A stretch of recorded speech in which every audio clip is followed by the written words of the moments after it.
제가 조금 서운한 것은 검찰의 정치적 중립성 당연히 중요하고 필요한 일입니다. 그러나 검사에게 모든 권한이 집중되어 있었기 때문에 검사의 독직 사건들이 끊이지 않고 있어 왔다는 점, 그래서 그 권한을 견제와 균형의 차원에서 분리할 필요가 있다라는 그러한 문제의식에서 공수처가 얘기됐고, 문재인 대통령께서 그런 공약을 내걸었고, 국정과제도 그런 차원에서 검토를 했고 이행계획을 만들었습니다. 우리 후보자께서 검사에게 집중된 권한을 국민들이 어찌됐든 분리를 통해서 견제와 균형을 해달라는 그러한 요구에 대해서 잘 알고 계시죠? 국민 여러분의 여망을 정말 마음 깊이 제가 뼈아프게 느끼고 있습니다. 지금 논의되는 내용들에 대해서 제 개인 소신이야 있겠지만 이 자리가 검찰총장 후보자로서 청문하는 자리이기 때문에 논의의 어느 한 가닥을 제가 잡을 수는 없는 입장을 이해해 주시기 바랍니다. 이해하고 있습니다. 그러나 검찰총장이 검사들의 노조위원장은 아닙니다. 그렇죠? 그 점도 유념을 좀 해주셨으면 좋겠습니다. 이해는 합니다. 자, 검사가, 검찰청이 범죄 예방기관입니까? 수사기관입니까? 검찰은 수사기관입니다. 범죄를 수사해서 기소하는 기관입니다. 그렇습니다. 저는 오늘 적폐청산, 지난 1년 동안 있었던 국정농단의 이 과정을, 지난한 과정을 견뎌내온 오늘 2017년 지금 우리 국민들이 아직도 기억에 생생하고 현재 진행되고 있고 잊을 수 없는 그 농단을 마치 앞으로 우리 검찰은 미래의 정치적 중립성과 직무상의 독립성, 그래서 청와대와 거래하지 않고 민정수석과 야합하지 않고 권력의 지시를 받지 않고, 이러한 얘기들이 야당 의원님들을 통해서 나오는 거 좋다 이겁니다. 그런데 지난 1년 전에 어떤 일이 벌어졌습니까? 그 1년 전에 어떤 일이 벌어졌습니까? 우리는 잊을 수 없는 대한민국의 박근혜 대통령의 버금가는 이름, 우병우 민정수석을 경험했습니다. 우병우 민정수석이 지휘하는 모든 선거법 위반 사건에서 무죄 내지는 거의 다 100만 원 이하의 형으로 끝났습니다. 생생한 일입니다. 그럼 이걸 어떻게 잊을 수 있느냐? 미래에 한해서 우리 검찰이 정치적 중립성과 직무상의 독립성을 유지해야 돼서, 그래서 문재인 대통령의 지시도 받지도 않고 민정수석과 야합하지도 않고 거래하지도 않고 전화통화도 하지 않는다면 과거에 있었던 범죄의 그 엄청난 단서와 그 흔적들에 대해서 눈 감아 주라는 얘기냐? 저 이런 질문 드리고 싶습니다. 그건 공평하지 못하다. 아무리 봐도 그건 공평하지 못하다. 왜? 검찰은 범죄 예방기관, 앞으로 있을 범죄, 문재인 정부 고위공직자들의 있을 수 있는 부정부패를 예방하는 기관이 아니고 있었던 국정농단과 적폐를 청산해서 나라를 기강을 바로잡는 그런 기관 아니겠습니까? 위원님 말씀에 땅을 치고 지금 통곡할 일이에요. 지금 좀 개인적으로 그렇습니다. 공감하실 거라고 생각합니다.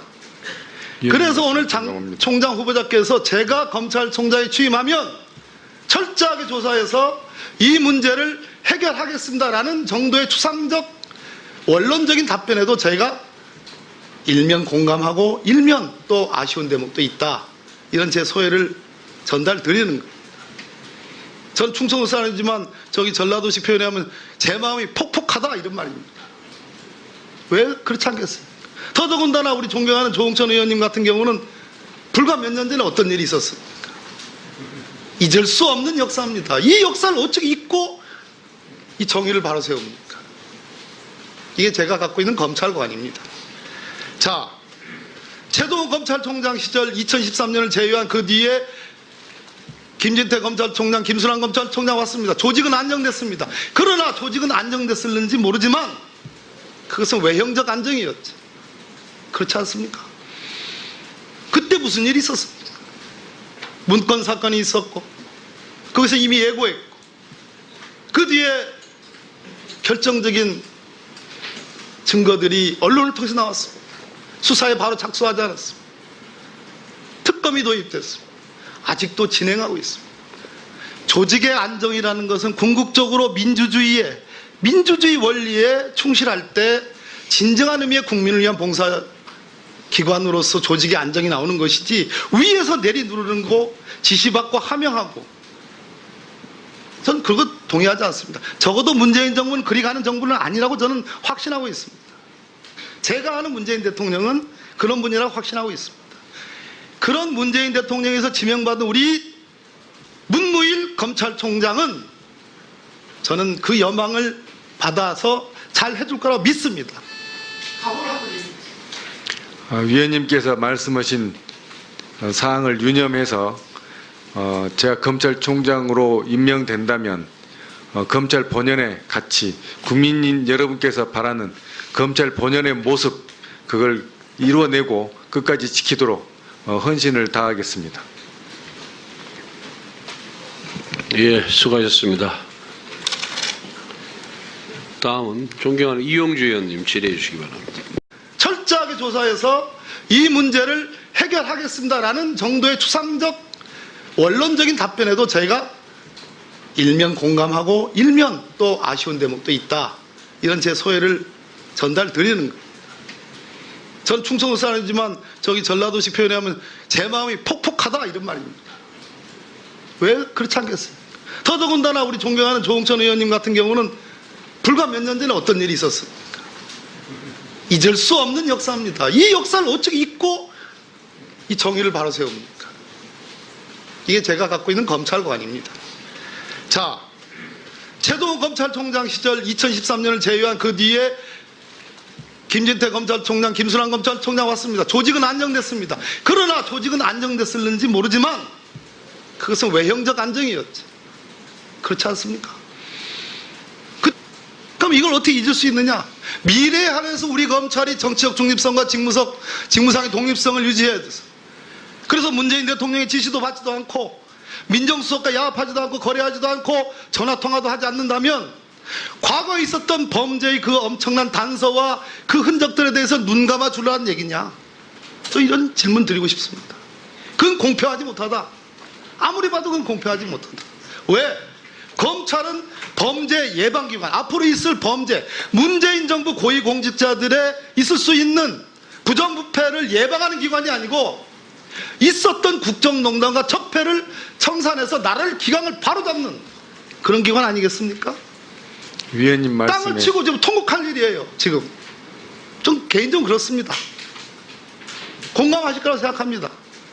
그래서 오늘 장 총장 후보자께서 제가 검찰총장에 취임하면 기억에 생생하고 현재 진행되고 있고 잊을 수 없는 그 농단을 마치 앞으로 우리 검찰은 미래의 정치적 중립성과 직무상의 독립성, 그래서 청와대와 거래하지 않고 민정수석과 야합하지 않고 권력의 지시를 받지 않고, 이러한 얘기들이 야당 의원님들을 통해서 나오는 거 좋다 이겁니다.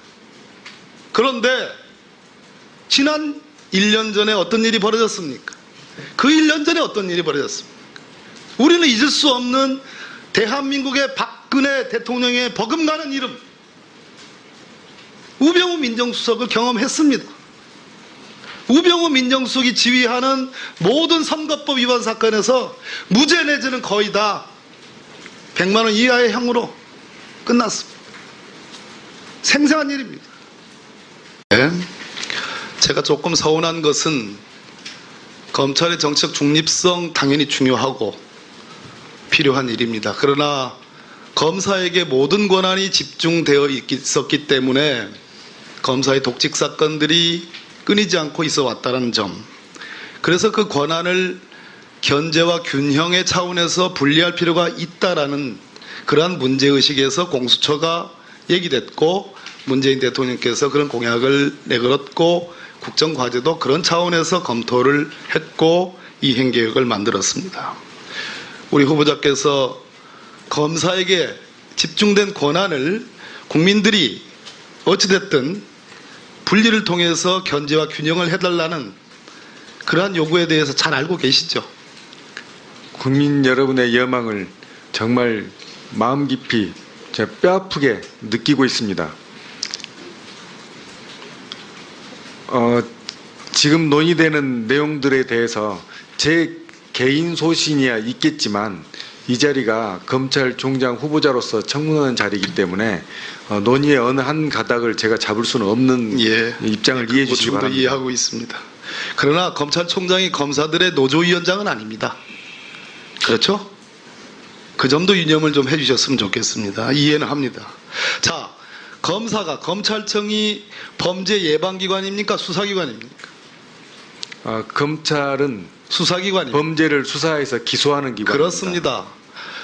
저는 오늘 적폐청산, 지난 1년 동안 있었던 국정농단의 이 과정을, 지난한 과정을 견뎌내온 오늘 2017년 지금 우리 국민들이 아직도